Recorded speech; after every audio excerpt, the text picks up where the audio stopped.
Muli, isang mapagpalang gabi sa inyo mga kapatid. Miyerkules na naman po ngayon, midweek service po natin. Tunay pong napakabuti ng ating Diyos dahil hindi niya tayo iniiwan sa kanyang mga salita.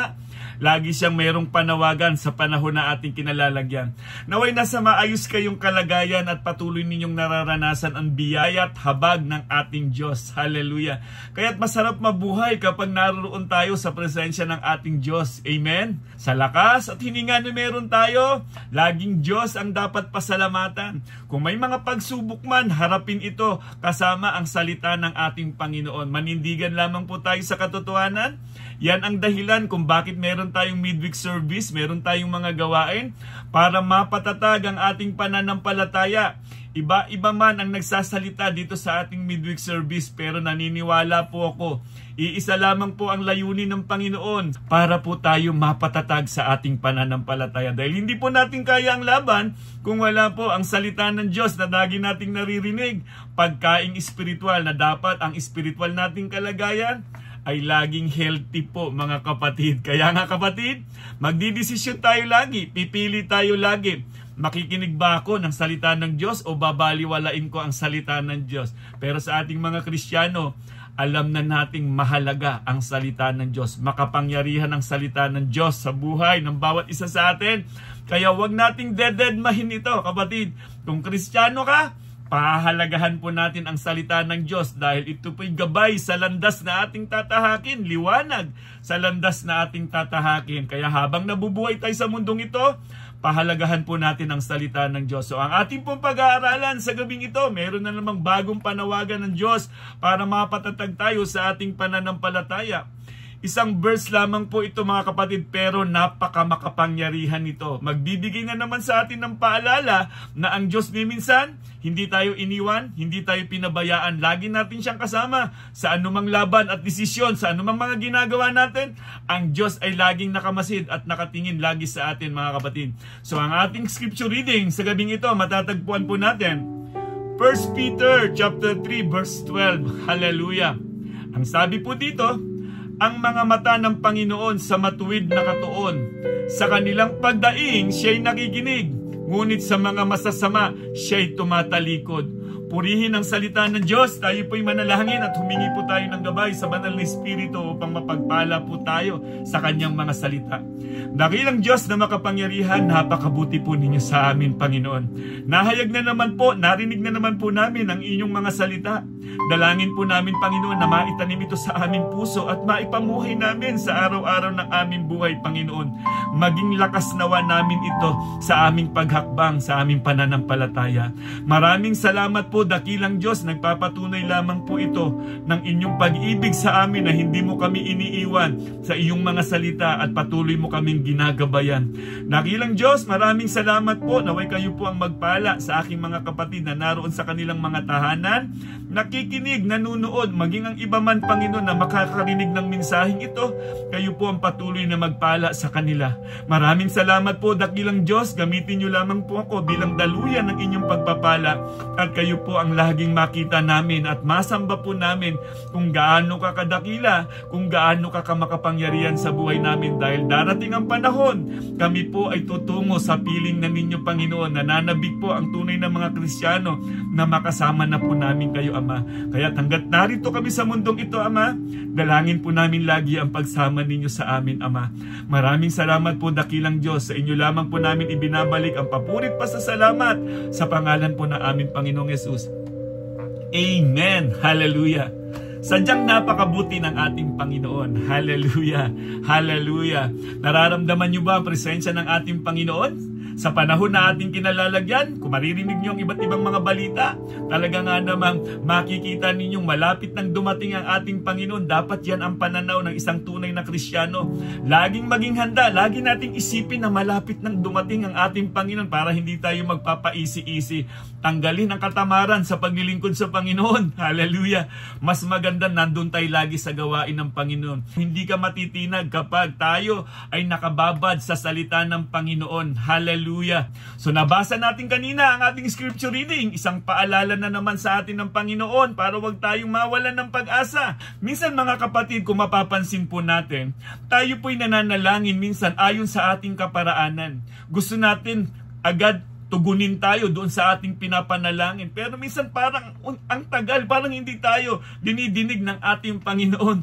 Tandaan po natin, ang Diyos ay laging may tamang panahon. May tamang timing siya para dinggin ang iyong panalangin o ibigay sa iyo ang panalangin. Baka naman kasi yung panalangin natin minsan, hindi ito nakaangkla sa kalooban ng Panginoon. Kaya alam naman po natin, ang kaisipan ng Diyos ay hindi katulad ng kaisipan natin. Napakalayo po. Kaya yung plano ng Diyos hindi din katulad ng plano natin. Huwag po tayong magsawang manalangin. Manalangin lamang po tayo ng manalangin at huwag po tayong lalayo sa salita ng Diyos. Lagi po tayong makinig. Sa pakikinig mo ng salita ng Diyos, tinutugon na pala ang iyong panalangin. Nasagot na pala ang iyong panalangin. Kaya laging manatili po sa salita ng Panginoon. Kaya nga magandang paalala ito sa atin. Ang buhay ng mga Kristiyano ay tunay na bagong nilalang na. Wala na ang dati nating pagkatao. Hindi na tayo alipin pa ng kasalanan dahil ang banal na Espiritu ang tumiyak sa ating kaligtasan. Kapag ang buhay natin lumalayo sa kalooban o sa salita ng Diyos, asahan mo hindi mo kasama ang Diyos dyan. Hindi ka sasamahan ng Panginoon sa paggawa mo ng kasalanan, pero nakatingin siya. Nagmamasid ang Diyos sa lahat ng ating ginagawa. Nakikita man o hindi nakikita, ang Diyos alam na alam niya kung ano ang iyong ginagawa. Mas maganda magbigay sa atin ng babala ang salita ng Diyos dahil ang Diyos omnipresent. Hindi siya nalilimitahan ng anumang panahon. Hindi siya nalilimitahan ng oras. Ang Diyos ay naroon sa lahat ng dako. Isipin pa lamang po natin, alam na ng Diyos. Kaya nga, tayong mga Kristiyano, talagang lagi tayong sumasangguni sa ating Panginoon. Sa bawat desisyon na gagawin natin, dapat laging unahin ang Diyos sa buhay natin. Manalangin, lalo na't nag-i-struggle ka at hindi ka tiyak sa mga desisyong gagawin mo, sa Diyos natin hanapin yan. Sa Diyos natin ipagkatiwala yan. Ipanalangin muna bago natin tahakin yung landas na gusto mo. Baka mamaya, hindi yan plano ng Diyos sa buhay natin. Tandaan natin, ang Diyos ay galit sa masasama. Hindi niya tinotolerate ang kasamaan ng mga tao. Kaya nga may judgment. Pagdating ng kamatayan, mayroong paghuhusga at ang lahat ay haharap sa hukuman ng Diyos. Kaya nga mga kapatid, magrema nawa sa ating puso, sa ating isipan. Ano ba ang kalagayan ko ngayon? Kumusta ba ang kalagayan ko ngayon? Kristiyano na ako pero wala akong ginagawang hakbang para ayusin ang kalagayan ko. Kayo po ang makakapagsabi niyan, kapatid, kumusta ang kalagayan ninyo sa harapan ng Panginoon? Kung nakita natin parang may mali, bakit hindi na natin ayusin? Hallelujah. Dahil kung alam mo, bako dyan para hindi matanggap ang pagbabala ng Panginoon, bakit hindi nating simulang ayusin, kapatid? Kung sakali mang naroon ka sa kalagayan na parang napakahirap na, magtiwala ka sa Diyos at humakbang ka sa pananampalataya dahil kapag tama ang hakbang, ang Diyos ang kasama mo. Tutulungan ka ng Diyos na makapangyarihan sa lahat. Tandaan po natin, ang Diyos ay banal. Galit po siya sa makasalanan. Ayaw niya ng kasalanan. Kaya ang Diyos, kung ang isang tao ay magkakaroon ng pagbabago, magdi-decide na baguhin ang kanyang buhay, sasamahan siya ng Diyos. At ang gusto ng Panginoon, yung panunumbalik ng isang taong makasalanan at ngayon babalik na at gusto niyang i-restore yung buhay niya sa Panginoon. Hakbang lang, kapatid. Hakbang sa pananampalataya ang kailangan. Ang Diyos ang tutulong sa iyo, kapatid. Oo, hindi mo kaya, hindi natin kaya na baguhin ang sarili natin. Pero kapag lumalapit tayo sa Diyos, dumadalangin tayo sa Diyos, ang Diyos ang kasama natin. Kaya dapat ang maging laman ng puso't isip natin ang ating memory verse sa gabing ito. Mga Awit chapter 53 verse 2, magmula sa langit ang Diyos nagmamasid sa kanyang nilalang. Kung mayroong marunong at tapat sa Kanya na nananambahan. Hallelujah. Yung pala yung Diyos natin. Ang Diyos natin ay patuloy lang na nagmamasid. Kaya pala binigyan niya tayo ng pagpili. Kaya ang gusto ng Diyos, ang piliin natin lagi, ay siya lagi ang maging una sa buhay natin. Kapag galing sa puso ang pagkilala sa ating Panginoong Hesukristo, sa lahat ng bagay, i-honor mo ang Diyos na makapangyarihan sa lahat. Hindi mo siya babaliwalain. Pag mali na at makasalanan, hindi mo gagawin yan dahil alam mo, ikaw ngayon ay napabilang na sa kaharian ng ating Panginoon at ang banal na Espiritu ng Diyos ang patuloy na kumukundik sa atin. Makinig sa pagkilos ng banal na Espiritu sa buhay natin. Kung saan naroon ang mga gawain, pahalagahan. Kung araw ng pagsamba, dapat naroon ka kasi Kristiyano ka. Merong gusto o merong sulat ang Diyos na nais mong marinig sa araw ng pagsamba. Hallelujah! Mga kapatid, yan ang tatak ng isang tunay na Kristiyano at dinidinig ng Diyos ang panalangin ng isang tunay na kumikilala sa Diyos na makapangyarihan sa lahat. Maging sa ating trabaho, pwede nating sambahin ang ating Diyos. Hallelujah! Sa patuloy natin sa paninindigan sa katotohanan, sinasamba na natin ang Diyos na makapangyarihan sa lahat. Alam naman po natin ang kwento nila Shadrach, Meshach, Abednego. Hindi sila natakot na mamatay para manindigan sa katotohanan. Kapag alam mo ang Diyos na kasama mo, ang presensya ng Diyos nararamdaman mo, nararanasan mo, anong hadlang ng kaaway para hindi ka magpatuloy o pahalagahan ang mga gawain ng ating Diyos na makapangyarihan sa lahat? Kung alam naman natin doon tayo lalakas, kung alam natin na ang buhay natin ay galing sa Diyos, bakit hindi natin pahalagahan ang kanyang mga salita? Mga kapatid, isang napakagandang tanong na babaunin natin sa gabing ito bago tayo matulog. Paano tayo makakapanatili sa presensya ng ating Diyos? Number 1 po na dapat nating tatandaan, sikapin nating makasunod sa mga utos ng Diyos. Hallelujah! Inilagay niya ang kanyang mga salita upang maging gabay natin sa araw-araw ng ating buhay. Maging sa mga desisyon natin, inilagay ng Diyos ang Biblia o ang kanyang mga salita upang maging gabay at tanglaw natin sa araw-araw ng ating buhay. Muli mga kapatid, uulit-ulitin po natin ang ating scripture reading sa gabing ito. Ang mga mata ng Panginoon sa matuwid na katuon, sa kanilang pagdaing siya'y nakikinig, ngunit sa mga masasama siya'y tumatalikod. May kapangyarihan po sa buhay po natin ang salita ng Diyos. Mula pa nang likhain ng Diyos ang lahat ng tao, ang nais niya tayo'y lumakad ayon sa kanyang layunin, mamuhay ng may kabanalan dahil alam natin ang identity ng ating Diyos ay tunay na banal. Galit siya sa makasalanan. Kaya nga kung bagong nilalang ka, tayo po ay lalakad ayon sa katwiran ng ating Panginoon.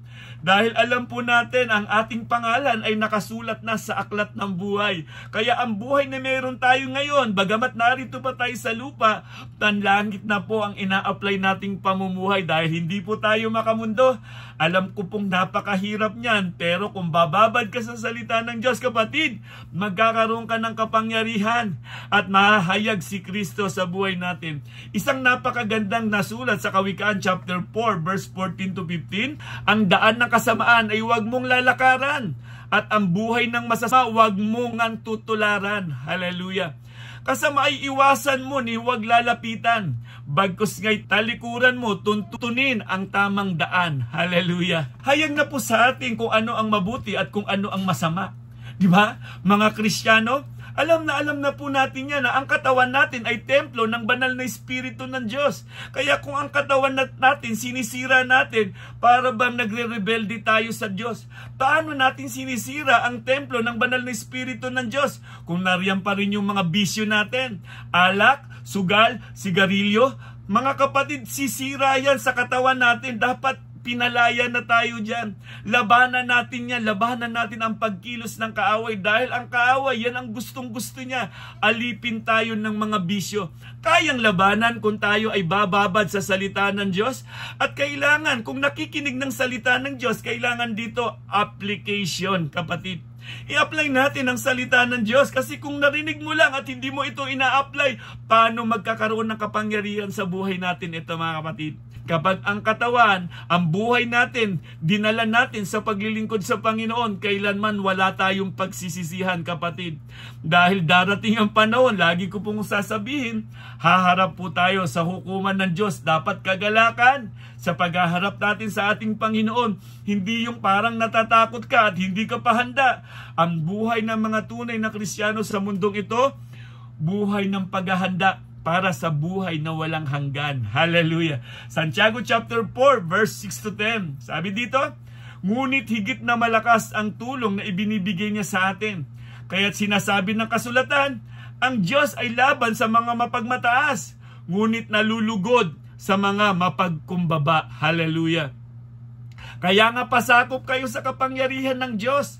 Labanan ninyo ang dyablo at lalayuan kayo nito. Lumapit kayo sa Diyos at lalapit siya sa inyo. Linisin ninyo ang inyong mga kamay, kayong mga makasalanan.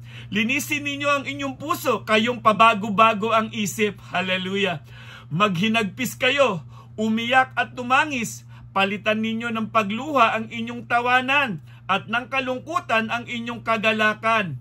Magpakumbaba kayo sa harapan ng Panginoon at itataas niya kayo. Isa pong panawagan sa atin mga kapatid, na ang buhay natin ay dapat laging nagpapasakop sa kalooban ng Diyos. Alam na po natin na ang Diyos ay banal. Sa mundong ito kasi kapag banal ka, katawa-tawa ka.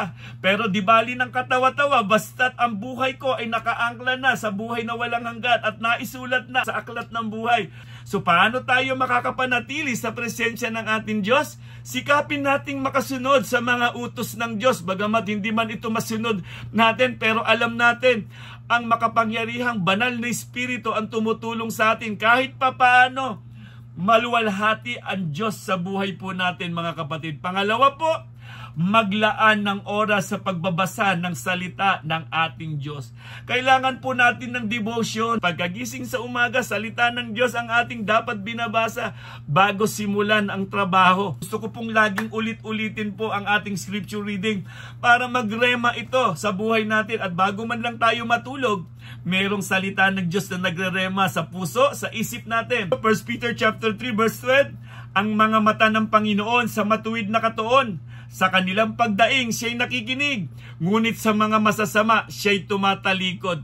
Ang pagkakaroon ng consistent devotion ay isang patunay ng pagmamahal sa Diyos na nagbubunga naman ng pagmamahal sa ating kapwa. Hallelujah! Kung maaalala natin, yung pinakamahalagang utos, ibigin natin ang ating Diyos ng buong puso, ng buong kaluluwa at ng buong lakas. At ibigin din po natin ang ating kapwa, gaya ng pag-ibig natin sa ating sarili. So mga kapatid, napakahalagang utos yan. Dapat yan nagre-rema. Naitanong na ba natin sa ating sarili, bakit kaya kailangan kong ibigin ang Diyos? Ang kasagutan po mga kapatid kung bakit natin kailangang ibigin ang Diyos, dahil ang Diyos ang pinagmumulan ng pagpapala. Kung gusto nating pagpalain tayo ng Diyos, ipakita nating mahalin natin ang Diyos, dahil pagpapalain ng Diyos ang sino mang umiibig sa Kanya. Sa susunod na henerasyon, pagpapalay mararanasan sa mga tunay na umiibig sa ating Diyos na makapangyarihan sa lahat. Pangako ng Diyos yan. Bakit ang dahilan ang mga Israelita, bakit hindi nila nararanasan ang tuloy-tuloy na pagpapala?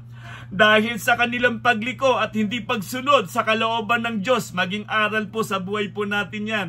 Kapag tayo ay sumusunod dahil nga sa pag-ibig natin sa Diyos, siguradong mararanasan natin ang pagpapala ng Diyos. Hallelujah! Sinabi niya sa kanyang mga salita, tunay nating mapapanghawakan. Ang sabi dito ni Haring David, mga Awit chapter 27 verse 4, kay Yahweh ay isang bagay lang ang aking hiniling. Iisa lamang talaga ang aking hangarin, ang tumira sa templo niya habang buhay, upang kagandahan ni Yahweh ay aking mapagmasdan at dooy humingi sa Kanya ng patnubay. Hallelujah! Yan ang ninanais ni Haring David dahil naranasan niya na ang presensya ng Diyos. Ayaw niya nang mawalay. Sa mga tunay na Kristyano na kapag naranasan natin ang presensya ng Diyos, hindi na talaga tayo aalis dahil napakasarap sa presensya ng Diyos. Kaya nga mga kapatid, sikapin po natin laging basahin ang salita ng Diyos. Hallelujah! Maglaan po tayo ng oras dahil yan po yung love letter niya sa atin. Ipinararamdam ng Diyos yung pag-ibig niya sa atin. Diyan natin makikita kung papaano niya tayo ginagabayan. Mula pa lamang nung isinilang tayo, may Diyos na nagpapala sa atin. Ano man ang mga pinagdadaanan natin sa buhay natin, may Diyos na kumukontrol sa lahat ng bagay. Bakit hindi natin siya pasalamatan? Bakit hindi natin siya sambahin? Bakit di natin siya paglingkuran? Dahil sa Kanya naman ang lahat na nagmumula. So paano tayo makakapanatili sa presensya ng ating Diyos? Hallelujah! Sikapin nating makasunod sa mga utos ng Diyos. Hallelujah! Pangalawa, sikapin nating maglaan ng oras sa pagbabasa ng salita ng ating Diyos. Pangatlo po mga kapatid, sikapin nating maging una lagi ang Diyos sa buhay natin. Hallelujah! Ulitin po natin ang ating scripture reading, 1 Peter chapter 3 verse 12. Ang mga mata ng Panginoon sa matuwid na katuon, sa kanilang pagdaing siya'y nakikinig, ngunit sa mga masasama siya'y tumatalikod. Maging una lagi ang Diyos sa buhay natin. Hallelujah! Isang paalala ito sa atin mga kapatid. Ayaw ng ating Diyos na may kaagaw siya sa pag-ibig natin sa Kanya. Ang Diyos ayaw niya na meron tayong ibang kinikilalang Diyos o minamahal. Huwag nating ibigin ang sanlibutan. Hallelujah! Ang sino man daw umiibig ng sanlibutan ay nagiging kaaway ng Diyos. Dahil ang gusto ng Diyos sa buhay na meron tayo, yung buhay na ibinigay sa atin ng Diyos, dapat para sa Kanya lamang yan. Maluluwalhati ang Diyos sa buhay mo kapatid. Hallelujah! Naway nakalaya na tayo sa anumang mga bisyo na nagsasabi tayong Kristiyano. Kaya po yan mga kapatid, dahil si Kristo ang kasama natin. Kailangang humakbang sa ating pananampalataya. Hallelujah! Ang gandang paalala, Nahum chapter 1 verse 2 and 3. Si Yahweh ay Diyos na mapanibughuin, mapaghigante. Si Yahweh ay naghihigante at napupuot. Si Yahweh ay Diyos na mapanibughuin. Kanyang mga kaaway, kanyang pinaparusahan. Hallelujah. Verse 3, si Yahweh ay hindi madaling magalit, subalit dakila ang kanyang kapangyarihan, at tiyak na mananagot ang sino man sa kanya'y kumalaban. Bagyo at ipo-ipo ang kanyang dinaraanan. Ang mga ulap ay kagaya lamang ng alikabok sa kanyang mga paa. Omnipotent God, hallelujah! Walang papantay sa kapangyarihan ng ating Diyos. Kaya nga kapag naroon tayo sa presensya ng ating Diyos, tunay po na may kapanatagan ang sino mang nananalig at nagtitiwala sa ating Panginoon. Nahum chapter 1 verse 7, si Yahweh ay napakabuti, matibay na kanlungan sa panahon ng kaguluhan. Hallelujah! Mga nananalig sa Kanya'y Kanyang inaalagaan. Amen. Naramdaman ba natin ang pag-aalaga ng Diyos sa buhay natin? Say Amen. Hallelujah. Siya ang Diyos na pwedeng makapag-ingat sa atin sa anumang sakuna. Anumang mga pinagdadaanan natin, anuman ang kinatatakutan natin, tiyakin mo lamang kapatid na naroon tayo sa presensya ng Diyos. Papanatag ang sinumang nagtitiwala sa ating Diyos. Kung wala ang presensya ng Diyos, sigurado ang dami mong hinaing sa mundong ito. Kung ano ang mahalaga sa Diyos, dapat mahalaga din po sa atin kapatid. Mararanasan natin ang presensya ng Diyos. Unahin lagi ang Diyos sa buhay natin upang maranasan natin lagi ang pagpapalang mula sa Diyos. Hallelujah! Kasi kapag pagpapalang galing sa Diyos, nagdudulot ito ng kagalakan, kapayapaan at pag-asa.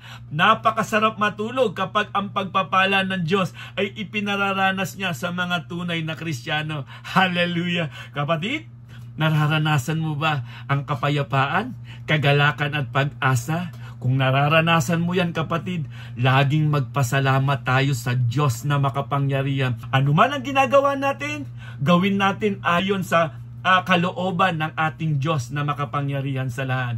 So mga kapatid, paano tayo makakapanatili sa presensya ng ating Diyos? Number 1, sikapin nating makasunod sa mga utos ng Diyos. Hallelujah! Sikapin nating maglaan ng oras sa pagbabasa ng salita ng ating Diyos. Sikapin nating maging una lagi ang Diyos sa buhay natin. Mahirap pong gawin to, alam ko mga kapatid. Magagawa natin ang lahat dahil sa lakas na kaloob sa atin ni Kristo. Yan ang sinabi ni Apostol Pablo. So mga kapatid, nakita na po natin ang napakagandang mensaheng ito. Huwag nating isawsaw ang ating mga paa sa makasalanang bagay. Dapat doon tayo laging mamuhay sa kabanalan. Para sa ating mga panalangin, ang Diyos ay dumidinig sa mga taong nagtatapat sa Kanya. Hallelujah! Mararanasan natin ang biyayang nagmumula sa ating Diyos. Ang biyaya ng Diyos, tunay nga pong nagbibigay ng kasiyahan sa mga tunay na nananalig. So mga kapatid, sa aking pong pagtatapos, nais ko po kayong sharean bago tayo matulog. Sa gabing ito, hallelujah, namnamin natin lagi ang salita ng Diyos. Hebrews chapter 10 verse 23 to 25. Paggising na naman po sa atin para mapatatag ang ating pananampalataya. Huwag dapat tutulog-tulog ang ating espiritual na kalagayan. Dapat lagi pong gising yan. Natutulog man ang ating pisikal na katawan, pero tiyakin natin ang ating espiritual na kalagayan. dapat laging gising yan. Hallelujah. Sabi dito sa Hebrews chapter 10 verse 23 to 25, magpakatatag tayo sa ating pag-asa at huwag nang mag-alinlangan pa, sapagkat ang nangako sa atin ay maaasahan. Hallelujah. Sikapin din natin gisingin ang damdamin ng bawat isa sa pagmamahal sa kapwa at sa paggawa ng mabuti. Huwag nating kaliligtaan ang pagdalo sa ating mga pagtitipon, gaya ng ginagawa ng ilan. Sa halip, palakasin natin ang loob ng isa't isa, lalo na ngayong nakikita natin malapit na ang araw ng Panginoon. Hallelujah. Tandaan po natin mga kapatid, may panawagan po ang ating Panginoon sa panahon po na ating kinalalagyan. Huwag nating kaligtaan ang pagtitipon. Hallelujah. Utos ng Diyos na may kalakip na pangako yan, na ang Diyos ang patuloy na magpapalakas sa atin at magsusustain sa lahat ng ating pangangailangan. Mahalaga ang bawat gawain itinalaga sa ating iglesia, kapatid. Tandaan po natin ito. Huwag kang matakot tumakbang. Huwag kang matakot mawalan sa mundong ito. Matakot ka kung mawala ang Diyos sa buhay mo, kapatid. Sa buhay natin, nakakatakot ang kalagayan niya. Tinalikudan ka na ng Diyos dahil sa patuloy mo pagbabaliwala sa salita ng ating Panginoon. Mga kapatid, tandaan po natin lagi, tunay na ang Diyos ay nagmamalasakit sa panahon po na ating kinalalagyan. Dahil mayroon siyang salitang iniiwan sa atin. Ang sabi niya lagi, hindi kita iiwan, hindi kita pababayaan. Ako ang Diyos na nangako sa iyo na ang sino mang sumusunod sa akin ay tunay na makasusumpong ng kapahingahan. Hallelujah. Kailanman ay hindi mamamatay ang sino mang sumusunod sa ating Panginoong Jesucristo. Pangako ng Diyos na dapat nating sandigan. Salita ng Diyos ang siyang nagpapalakas sa ating kapatid. Kapatid, anumang problema ang pinagdadaanan mo sa panahong ito, tumiyak ka lang na naroon ka sa presensya ng ating Diyos. Huwag kang lalayo, huwag kang lalabas sa presensya ng ating Diyos. Magpatuloy ka lamang, bumabad lagi sa salita ng Diyos at pahalagahan ang bawat gawain kung saan naroon ang gawaing inilagay ng Diyos para sa ikatatatag ng ating pananampalataya. Dapat kasama ka lagi diyan, kapatid. At ang gustong-gusto ng Diyos, lumalago tayo sa ating pananampalataya. Huwag kang manatiling para bang baby Christian. Dapat matatag na Kristiyano. Dumaan man ng mga matinding bagyo, hindi ka matitinag dahil salita ng Diyos ang naging pundasyon natin kung paano natin lalabanan ang mga bagyong darating sa buhay natin. So mga kapatid, naway na pagpala na naman po tayo sa isang napakagandang panawagan ng Diyos sa buhay po natin. Nagpapakita lamang po ito kung gaano tayo kamahal ng ating Diyos na makapangyarihan. Kaya may dahilan tayo para pumanatag dahil ang ginawa nating sanggalan ng ating buhay walang iba kundi ang ating Panginoong Jesucristo. So mga kapatid, sumainyo nawa ang kapayapaan, kagalakan at pag-asa at patuloy po nating ipahayag sa pangalan ng ating Panginoong Jesucristo. May kagalingan sa pangalan ng ating Panginoong Jesucristo. May buhay na walang hanggan. God bless and God first. Purihin ang Diyos na makapangyarihan sa lahat.